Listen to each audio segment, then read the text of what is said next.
नमस्कार, जय जिनेन्द्र। मैं डॉक्टर आशीष कुमार जैन, शिक्षाचार्य।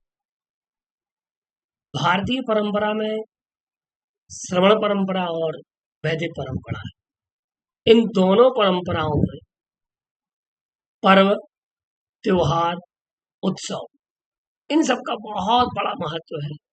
और भारतीय ज्ञान परंपरा की अगर हम बात करते हैं तो पर्व की अगर हम परिभाषा की बात करें तो पर्व की परिभाषा के अर्थ में हम अगर देखते हैं तो श्रवण और श्रावक की तप एवं साधना पद्धति में व्रतों और पर्वों का अत्यंत महत्व। श्रवण परंपरा और श्रावक के मोक्ष पुरुषार्थ की सिद्धि में साधक होने के कारण व्रतों और पर्वों का अंतर संबंध है।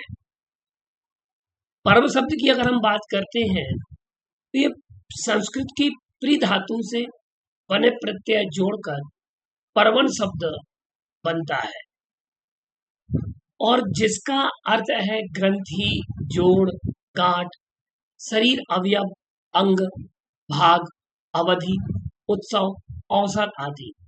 प्री धातु का अर्थ है प्रसन्न होना, क्रियाशील होना, पवित्रता, रुचिपूर्वक कार्य में संलग्नता भी इसका अर्थ है। यद्यपि शास्त्रकारों ने पर्व को प्रोषद भी कहा है। प्रोषद का अर्थ नियम पूर्वक उपवास भी होता है। आचार्य पूज्यपाद के अनुसार प्रोषद शब्द पर्व का पर्यायवाची है, जिसमें विषय कषायों के साथ 4 प्रकार के आहारों का त्याग उत्तम, मध्यम और जघन्य विधि से किया जाता है, वह उपवास कहलाता है। हम अगर देखें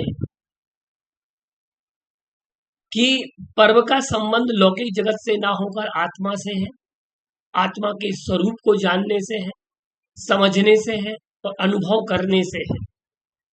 और आत्मा और की सामीप्यता को उपवास कहा गया है।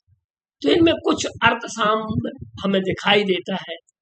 पर्व के भेद जो है वो कृत्रिम पर्व और अकृत्रिम पर्व। तो कृत्रिम पर्व, जो पर्व किसी व्यक्ति या घटना विशेष के कारण प्रवर्तित होते हैं, वे कृत्रिम पर्व कहलाते हैं।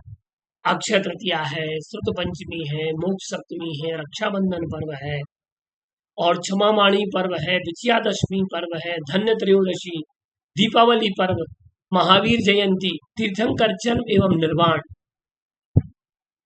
पर्व, गुरु पूर्णिमा, शरद पूर्णिमा आदि जो पर्व है, ये सभी पर्व कृत्रिम पर्व। अकृत्रिम पर्वों की अगर हम बात करते हैं तो जो पर्व अनादि है, अनंत काल तक प्रवर्तित होंगे, वे पर्व अकृत्रिम कहलाते हैं। जैसे दशलक्षण पर्व, रत्नत्रय पर्व, अष्टान्निक पर्व, अष्टमी चतुर्दशी पर्व, ये सभी पर्व जो है ये अकृत्रिम पर्व है, शाश्वत पर्व है। आज हम इस वीडियो में हम आपसे चर्चा करेंगे कि जो पर्व है इसमें से दशलक्षण पर्व की महत्ता पर हम आज बात करने जा रहे हैं, क्योंकि 2024 का दशलक्षण पर्व भाद्रपद माह में आने ही वाला है और कल रक्षाबंधन पर्व 19 अगस्त 2024 को। तो श्रावण माह की पूर्णिमा का महत्व और दशलक्षण पर्व, इन दोनों का एक तादात्म्य संबंध बैठता है। और सृष्टि की प्रक्रिया, आखिर ये पर्व कब से चला, इस विषय में हम आज आपसे परिचर्चा करने जा रहे हैं कि आखिर ये पर्व कब से चला, क्यों चला और इसे शाश्वत पर्व क्यों कहा जाता है। ये बात हम आपसे करने जा रहे हैं। पर्वों की और व्रतों की कथाओं का स्रोत आप जानते हैं। उस विषय में मैं केवल आपसे आज बात करूंगा कि दशलक्षण पर्व क्या है, दशलक्षण पर्व की विशेषताएं क्या है। देखिए, पहले हम पर्वों के प्रयोजन की बात कर लें। सभी पर्वों का मूल प्रयोजन और विशेषता आत्म विशुद्धि, आत्मालोचन, आत्म संतुष्टि, धर्म, धर्म पालन, चारित्रिक दृढ़ता, सांसारिक प्रपंच, कसाय निवृत्ति, विषय मुक्ति, निकांक्षा, शुभोपयोग, तप संयम की वृद्धि, कर्म निर्जरा, प्रमोद, वात्सल्य, आनंद, सौहार्द, मैत्री, प्रमोद, विधि परिवर्तन, नैतिक आचरण आदि प्रयोजनों की सिद्धि के साथ साथ धर्म एवं भाषा, संस्कृति संरक्षण और सभ्यता का विकास करना ये पर्व के मुख्य प्रयोजन रहे हैं। उपरोक्त सभी विशेषताओं के मूल में सम्यक दर्शन, सम्यक ज्ञान और सम्यक चारित्र का परिपालन ही पर्व का मूल प्रयोजन और मूल उद्देश्य है। यहाँ हम आपसे बात करें दस लक्षण पर्व की, क्योंकि दस लक्षण पर्व अभी आने वाला है और दस लक्षण पर्व जैन श्रावक बहुत अच्छे से मनाते हैं और श्वेतांबर और दिगंबर परंपरा दोनों परंपराओं में दस लक्षण पर्व और श्वेतांबर में पर्युषण पर्व के नाम से ये जाना जाता है, उससे विहित है और विभूषित है, उनसे पर्युषण पर्व ये कहते हैं श्वेतांबर। जबकि दिगंबर परंपरा की हम अगर बात करते हैं तो दिगंबर परंपरा में इसे दस लक्षण पर्व के नाम से जाना जाता है। इसके पीछे का कारण क्या है तो देखिएगा, इस पर्व का वर्ष में 3 बार आगमन होता है। चैत्र शुक्ल, भाद्रपद शुक्ल, माघ शुक्ल की पंचमी से चतुर्दशी तिथि तक ये पर्व मनाया जाता है।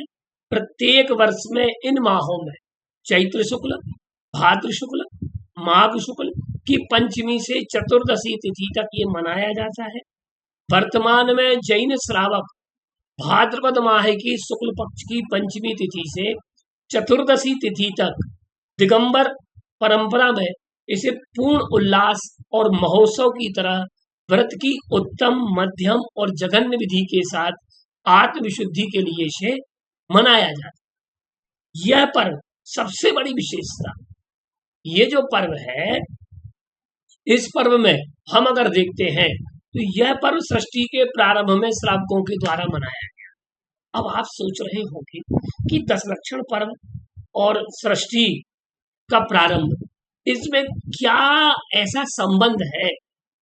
तो हम आपको बताएं, हमारे प्राकृत ग्रंथ त्रिलोकपर्णति नामक ग्रंथ में इस बात का उल्लेख मिलता है, वर्णन मिलता है, क्योंकि ये यहाँ से शोध का, अनुसंधान का विषय है कि सृष्टि के प्रारंभ से इस पर्व को मनाया जाता है।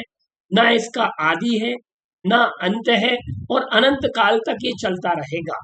तो ये इसलिए इसे शाश्वत पर्व भी कहा जाता है।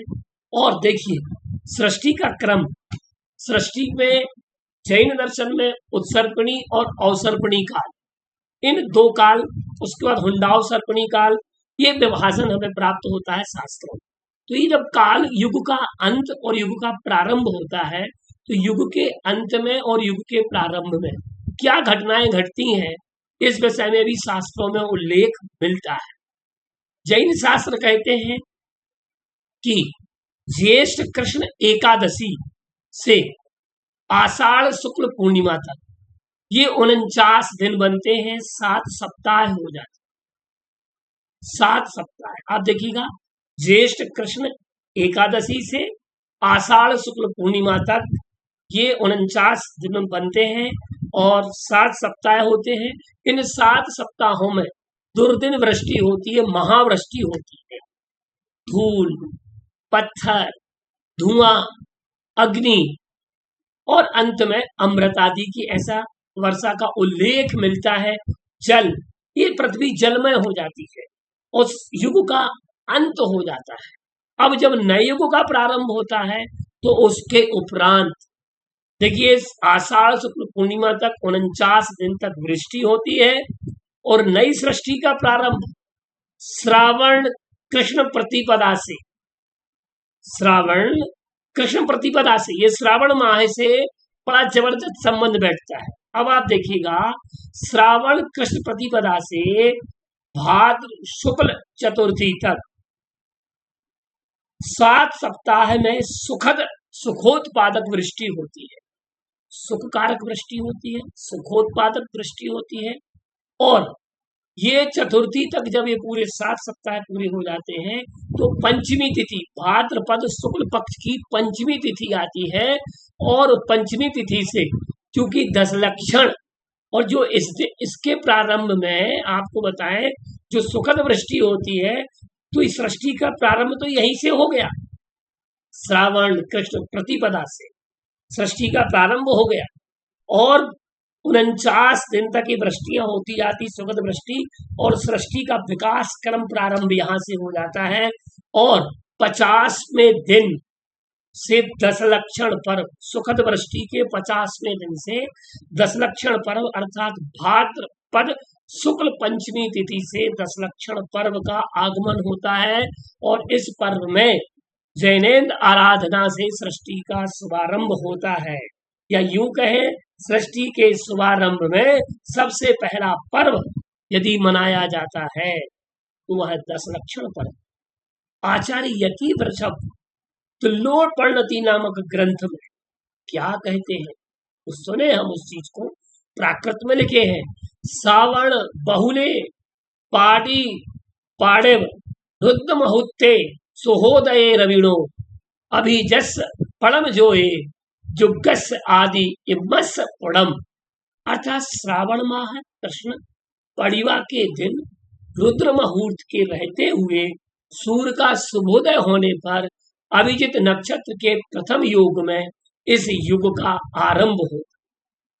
ये प्राकृत ग्रंथ में तुलोपणति का आचार्य सिद्धांत चक्रवर्ती नैमी चंद्र जी इस बात को लिख रहे हैं। आषाढ़ द्वितीय गाथा, ये जो कि 70 नंबर की गाथा सुनाई मैंने, अब आपको 530वें नंबर वाली गाथा की बात कर रहा हूं।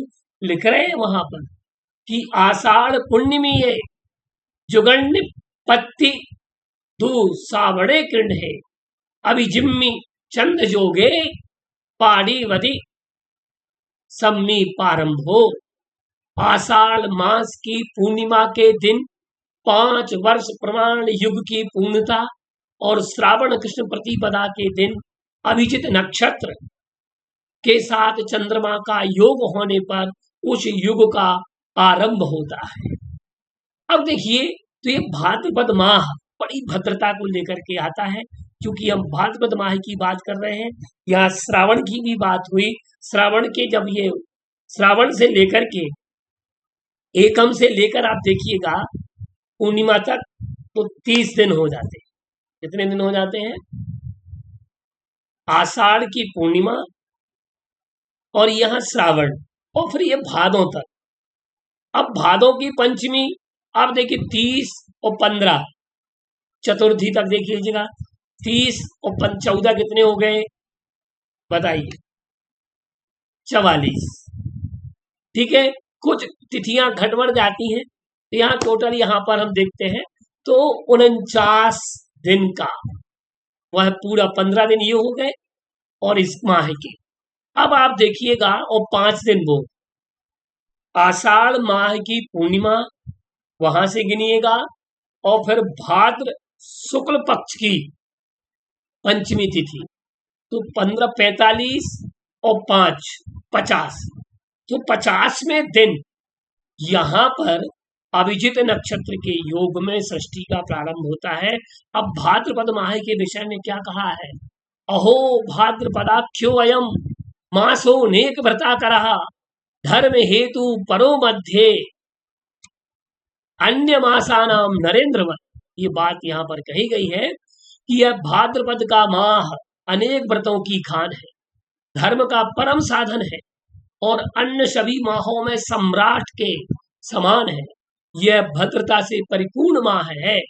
चातुर्मास की साधना, कसायों की मंदता, सूर्य प्रकाश की मंदता के कारण, जठराग्नि की मंदता और व्यापारिक मंदता आदि कारणों से भाद्रपद माह के जो 10 लक्षण हैं श्रावक लोग बहुत अच्छे से मनाते हैं। अब हम व्रतों की बात करें, इसमें बात आई मासा अनेक व्रता करा, व्रतों का आकर है।